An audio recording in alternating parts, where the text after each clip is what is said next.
Hello everyone, welcome to the Padho Ab. आप अगर इस चैनल पर नए हैं तो चैनल को जरूर सब्सक्राइब कीजिएगा ताकि डेली करंट अफेयर्स वीडियोस की तैयारी आपकी हमारे साथ काफ़ी अच्छे से चलती रहे। तो देखिए, आज की जो हमारी पहली न्यूज़ है वो ये है कि विच मिनिस्ट्री लॉन्च द विश्व सूत्र इनिशिएटिव। तो ये टेक्सटाइल मिनिस्टर ने लॉन्च किया है। अब क्यों लॉन्च किया ये देखते हैं। तो देखो, जो हैंडलूम्स होते हैं मतलब हथकरघा जिसको आप हिंदी में बोलते हो, इसको वर्ल्ड स्टेज पर प्रमोट करने के लिए ये स्कीम लाई गई है by the ministry of textiles. इसको वर्ल्ड स्टेज पर प्रमोट करने के लिए ये लाया गया। ठीक है, तो देखो डिटेल में न्यूज़ क्या है कि विश्व सूत्र लॉन्च किया गया है इंटरनेशनल मार्केट्स के लिए। जो स्टैटिक का पार्ट है आपको जो याद ही होना चाहिए, जहाँ से क्वेश्चन आपके एग्जाम में आते हैं वो ये है। ठीक है, ये जो इमेज है आपको याद करनी है। तो आपको देखो ध्यान से कि ओडिशा में इकात, ठीक है, Tamil Nadu Kanjivaram, Moirang Phee Manipur, Jamdani Bengali, Muga silk Assam, Patola Gujarat, Tussar silk Bihar, Ilkal Karnataka, Gotapatti embroidery Haryana और लेप्चा सिक्किम। ठीक है, लेप्चा भी आपको याद रखना है क्योंकि ये ट्राइब भी है सिक्किम की, तो आप इसलिए इसको आसानी से याद करोगे। नॉर्थ ईस्ट की ट्राइब भी है तो नॉर्थ ईस्ट में ये वहाँ की हैंडलूम भी है। ठीक है, तो ये आपको याद रखना है। और एक साथ साथ एक चीज़ और याद रखिएगा, इसका पूरा नाम क्या है इस प्रोग्राम का? विश्व सूत्र weaves of India for the world. मतलब भारत की जो भी बुनाई है वो दुनिया के लिए कैसे उपयोगी हो सकती है। अगली न्यूज़ देखते हैं कि what is the theme for world heritage day 2026। ठीक है, विश्व विरासत दिवस 2026 का विषय क्या है? तो ये विषय क्या था? Emergency response for living heritage in context of conflict and disasters. ठीक है, संघर्ष और आपदाओं के संदर्भ में जीवित विरासत के लिए या जीवंत विरासत के लिए आपातकालीन प्रतिक्रिया। तो वर्ल्ड हेरिटेज डे कब मनाया जाता है? तो ये 18 अप्रैल को मनाया गया। ठीक है, 18 अप्रैल को ये मनाया गया। इसकी थीम क्या है बस आपको ये याद रखनी जो मैंने आपको बताया। ठीक है, चलो, इन दो देशों ने भारत को स्टेट ऑफ हॉर्मुज को सिक्योर करने के लिए इनवाइट किया है। मतलब देखो, यूके और फ्रांस ये दो देश हैं, यूरोप के बड़े देश हैं ये दोनों, और दोनों P5 मेंबर्स भी हैं। P5 का मतलब क्या होता है? परमानेंट 5 जो UNSC में है ना, यूनाइटेड नेशन सिक्योरिटी काउंसिल में, ये दोनों उसके परमानेंट मेंबर्स भी हैं। दोनों न्यूक्लियर पावर नेशन है। तो दोनों यूरोपीय देशों ने एक अपना इनिशिएटिव लॉन्च किया है स्टेट ऑफ हॉर्मुज को ओपन कराने के लिए। तो उसी पे ये बातचीत करते हैं जिसमें इन्होंने इंडिया को भी इन्वाइट किया कि आप भी आइए और हमारा सहयोग कीजिए कि हम कैसे स्टेट ऑफ हॉर्मुज को ओपन कर सकते हैं। ठीक है, चलो, तो ये बात आपको समझ में आया कि इसका पर्पस क्या है कि सेफ पैसेज हो जो भी कमर्शियल वेसल्स हैं इस क्रिटिकल ऑयल ट्रांजिट रूट पे। ऑयल ट्रांजिट क्यों बोल रहे हैं? क्योंकि स्टेट ऑफ हॉर्मुज से दुनिया का बड़ा हिस्सा तेल का ट्रांसपोर्ट होता है। ठीक है, चलो, तो देखो अगली न्यूज़ हमारी क्या है कि which state was named the best small state for the expeditious settlement of suspicious health claims. ठीक है, तो ये त्रिपुरा को बनाया गया है। तो देखो न्यूज़ क्या है कि त्रिपुरा की जो हेल्थ एजेंसी है, स्टेट हेल्थ एजेंसी, उन्हें नेशनल हेल्थ अथॉरिटी के बेस्ट स्मॉल स्टेट अवार्ड दिया गया है। क्यों दिया गया है? क्योंकि उन्होंने फास्टेस्ट डिस्पोजल किया है सस्पिशियस क्लेम्स का। ठीक है, जो भी क्लेम सस्पिशन क्लेम्स है उनका फास्टेस्ट डिस्पोजल है वो त्रिपुरा ने किया है, जिसकी वजह से इनकी स्टेट एजेंसी को ये अवार्ड दिया गया। तो ये ऑर्गेनाइज कहाँ किया गया था ये अवार्ड? तो ये चिंतन शिविर ऑर्गेनाइज किया गया था पुणे में। ठीक है, आपको क्या रखना है कि चिंतन शिविर पुणे में ऑर्गेनाइज किया गया था 17 से 18 अप्रैल के बीच में, जहां पर प्रधानमंत्री जन आरोग्य योजना और चीफ मिनिस्टर जन आरोग्य योजना, इन दोनों को फॉलो करने के लिए त्रिपुरा को ये दिया गया। ठीक है, चलो, election commission is introducing 100 meter security perimeter called Lakshman Rekha in which state. तो देखो, इलेक्शन कमीशन ने अभी हाल ही में बोला है कि वेस्ट बंगाल में जो भी पोलिंग स्टेशन होंगे, मान लो ये पोलिंग स्टेशन है कोई, तो इसके चारों तरफ 100 मीटर की लक्ष्मण रेखा बनाई जाएगी। कितने की? 100 मीटर की। ठीक है, इन 100 मीटर की जो लक्ष्मण रेखा है, इस लक्ष्मण रेखा में सिर्फ और सिर्फ एलिजिबल वोटर्स ही जा सकते हैं। कौन जा सकता है? Eligible voters. इसके अलावा इसमें वो किसी को नहीं जाने देंगे। तो एक तरीके से ये फ्री एंड फेयर इलेक्शन कराने के लिए नया कैंपेन है इलेक्शन कमीशन का for the free and fair election. तो आपको अपने एग्जाम के लिए सिर्फ इतना याद रखना है कि इन्होंने कहाँ पे इसको इनिशिएट किया, तो वेस्ट बंगाल में। ठीक है, चलो, ये आपको समझ में आ गया। अगली न्यूज़ देखो, Australia has entered into a major defence agreement with which nation for warship supply. ठीक है, आपके ऑप्शन से Japan, India, South Korea, France. पहले आप एक बार सोचो कि ऑस्ट्रेलिया किसके पास जा सकता है कि मुझे वॉरशिप चाहिए। ठीक है, तो आपको जान के थोड़ा सा अचंभा होगा कि ये जो डील हुई है ये जापान के साथ हुई है। आपने जापान का डिफेंस में इतना नाम नहीं सुना होगा, मगर फिर भी इनके यहाँ पे डिफेंस मैन्युफैक्चरिंग यूनिट्स हैं जो ठीक ठाक प्रोडक्शन कर लेती हैं। तो जापान प्लस ऑस्ट्रेलिया, इन दोनों ने मिलकर एक डील साइन की है ऑस्ट्रेलिया को सप्लाई करने के लिए वॉरशिप्स। किसके लिए? वॉरशिप्स। ठीक है, ये वॉरशिप्स ही कहाँ पे डिप्लॉय करने वाले हैं? तो इंडो पैसिफिक में। इंडो पैसिफिक वर्ड जहाँ भी आता है आपके दिमाग में तुरंत एक चीज़ आनी चाहिए, क्वाड। क्या आनी चाहिए?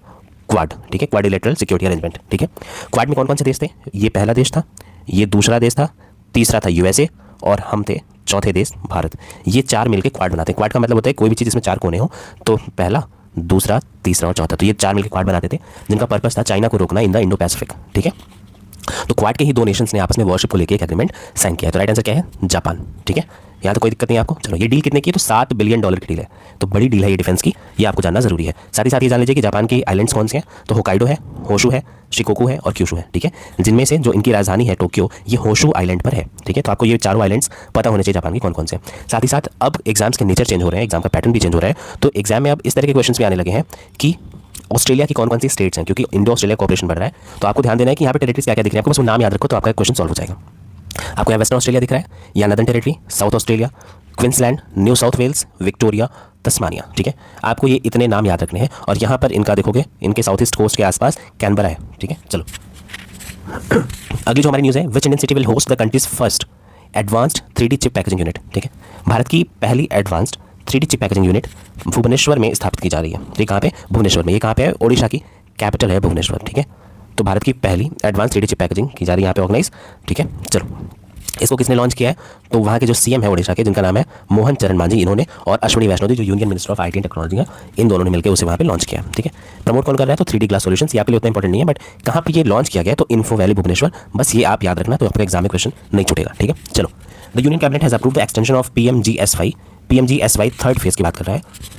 तो ये मार्च 2028, ठीक है। पहले इसके जो डेडलाइन थी वो मार्च 2025 थी, मगर अब यूनियन कैबिनेट ने इसे एक्सटेंड कर दिया है फॉर द मार्च 2028। ये स्कीम लॉन्च कब की गई थी? तो 2019 में लॉन्च की गई। पहले इसका जो टारगेट था वो मार्च 2025 तक कंप्लीट करना था, अब इसको बढ़ा के 2028 के मार्च तक ट्रांसफर कर दिया गया, ठीक है।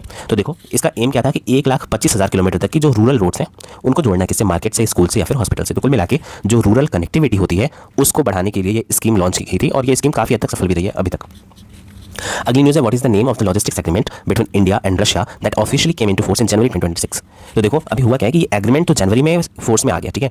जनवरी में ये एग्रीमेंट फोर्स में आ गया, मगर ये न्यूज़ अभी क्यों बनी? क्योंकि अभी रिसेंटली रशिया के जो न्यूज़ पोर्टल्स हैं उन्होंने ये कवर करना शुरू किया कि अब रशिया और इंडिया एक दूसरे के देश में, अब रशिया और इंडिया एक दूसरे के देश में अपने ट्रूप्स एम्प्लॉय कर सकते हैं, अपने ट्रूप्स डिप्लॉय कर सकते हैं, ठीक है। अपने ट्रूप्स की डिप्लॉयमेंट कर सकते हैं। तो इसका एग्रीमेंट का नाम क्या है? रेलोस। क्या नाम है रेलोस का? पूरा नाम क्या है? Reciprocal exchange of logistics agreement, RELOS है। इंडिया और रशिया के बीच में साइन किया गया, 12 जनवरी को ये इनफोर्स में आ गया। आपको जानने लायक चीज़ें क्या है इसमें कि इसके अंदर 3000 तक सैनिक, 5 वॉरशिप्स, 10 एयरक्राफ्ट एक दूसरे के टेरिटरी में हम डिप्लॉय कर सकते हैं। इसके साथ ही इंडियन नेवी को रशियन आर्कटिक पोर्ट्स का एक्सेस मिल जाएगा, जिनमें से एक इंपॉर्टेंट पोर्ट है जिसका नाम है मुरमांस्क।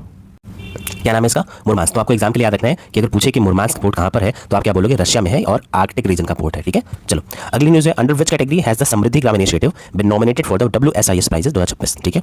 तो ये राइट आंसर क्या है इसका? Enabling environment. Enabling environment category में समृद्धि ग्राम इनिशिएटिव को नॉमिनेट किया गया इस प्राइज के लिए। बात समझ में आ रहा है? चलो, आपको आगे क्या याद रखना है कि ये जो समृद्धि केंद्र है ये एक्चुअल में डिजिटल सर्विस हब्स होती हैं, जहाँ से टेलीमेडिसिन या ई गवर्नेंस जैसी चीज़ें हम प्रमोट कर सकते हैं। इसको प्रमोट करने के लिए हाल ही में जो हमारे यूनियन कैबिनेट मिनिस्टर हैं, जिनका नाम है ज्योतिरादित्य सिंधिया। क्या नाम है? ज्योतिरादित्य सिंधिया, ठीक है।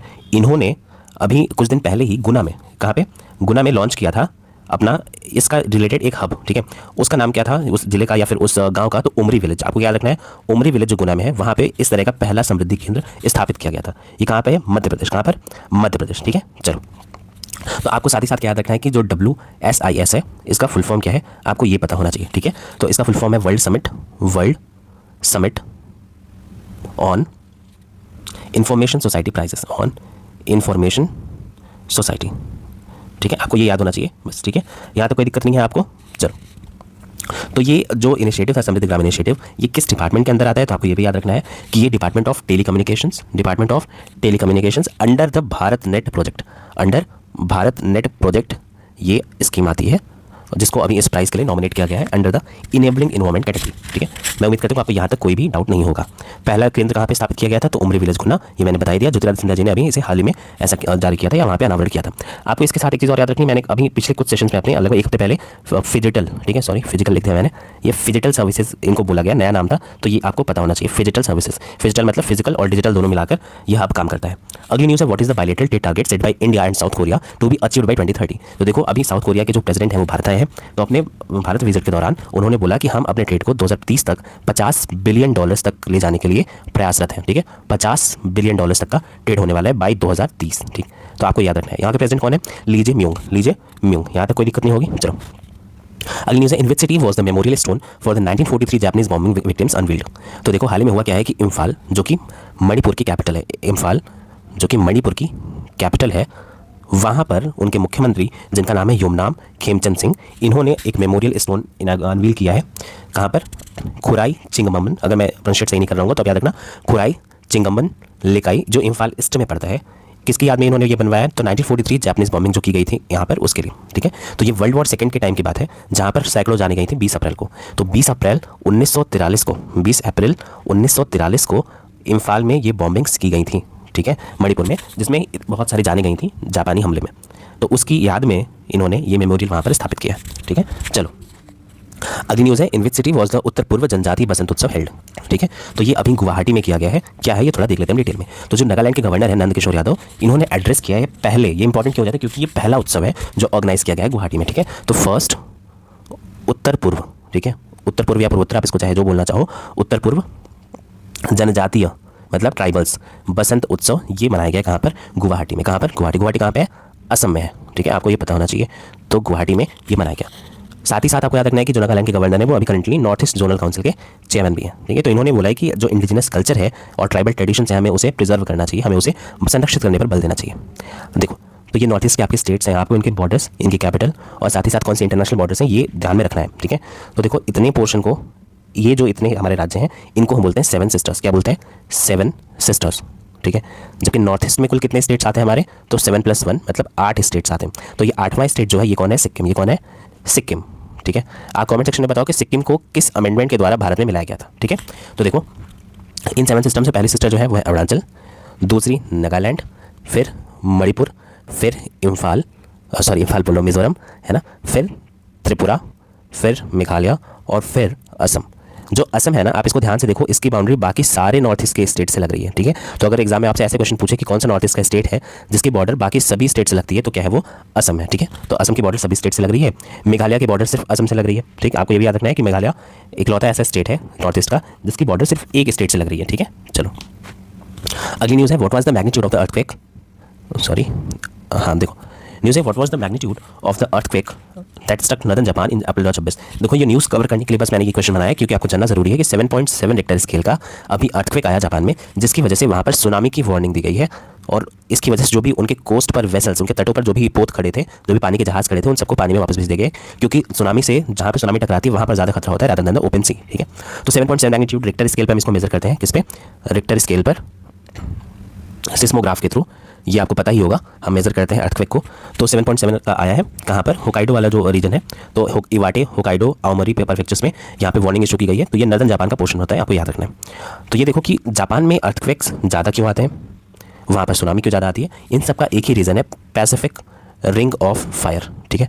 Pacific ring of fire he reason है। तो देखो, ये ना पैसिफिक प्लेट है, आपने अगर प्लेट टेक्टोनिक्स पढ़ी हो तो हमारा जो भी प्लैनेट है ना अर्थ, ये कई प्लेट्स में बटा हुआ है। तो जो भी ये पैसिफिक प्लेट है ना, ये चारों तरफ इनके जो ये बाउंड्रीज हैं, इन बाउंड्रीज पे जो भी पोर्शन आता है उन्हें बोलते हैं पैसिफिक रिंग ऑफ फायर। यहाँ पर वोल्केनोज, यहाँ पे अर्थक्वेक्स बहुत सारे आते रहते हैं, ठीक है। तो जापान भी इन्हीं बॉर्डर्स पे पड़ता है, ये देख सकते हो आप, जापान फ्रेंच है, तो जापान का एरिया भी इन्हीं पैसिफिक रिंग ऑफ फायर में आता है, जिसकी वजह से वो अर्थक्वेक वहाँ पे बहुत ज़्यादा आती है, ठीक है। चलो, Which India-led global initiative has Sri Lanka recently decided to join following the vice president visit?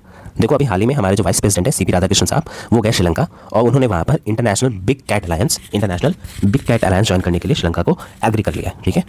तो देखो, वाइस प्रेसिडेंट हमारे कौन है, सीपी राधाकृष्णन साहब, ये अभी विजिट करने गए थे श्रीलंका में और वहाँ पर इन्होंने जो अपनी डिप्लोमेसी की है इंडियन ओरिजिन तमिल्स के फेवर में, तो उन्होंने यहाँ पर 2 बड़े डिसीजंस लिए हैं, ठीक है, या 2 बड़े डिसीजंस पे सहमति बनाई है। पहला कि OCI कार्ड की एलिजिबिलिटी बढ़ाना। OCI मतलब जो भी भारत के नागरिक रहे हैं पहले, जिनकी आगे वाली जनरेशंस भारत के बाहर रह रही हैं और वो भारत से संबद्धता चाहते हैं, तो उनके लिए है overseas citizens of India, overseas citizens of India card. ये कार्ड भारत सरकार इशू करती है, ये कार्ड भारत सरकार इशू करती है अपने उन सिटीजन्स के लिए जो एक्चुअल में तो हमारे सिटीजन्स अब नहीं है, मगर वो इंडियन ओरिजिन के हैं, वो इंडियन ओरिजिन के हैं। तो हमारा जो डायस्पोरा है, हम उसको इंडिया के प्रति उनको थोड़ा बाउंडेड फील कराने के लिए हमने ये स्कीम शुरू की थी कि वो जब चाहे इंडिया में आ सकते हैं, कुछ फिक्स टाइम तक रुक सकते हैं without any strict visa requirements, ठीक है।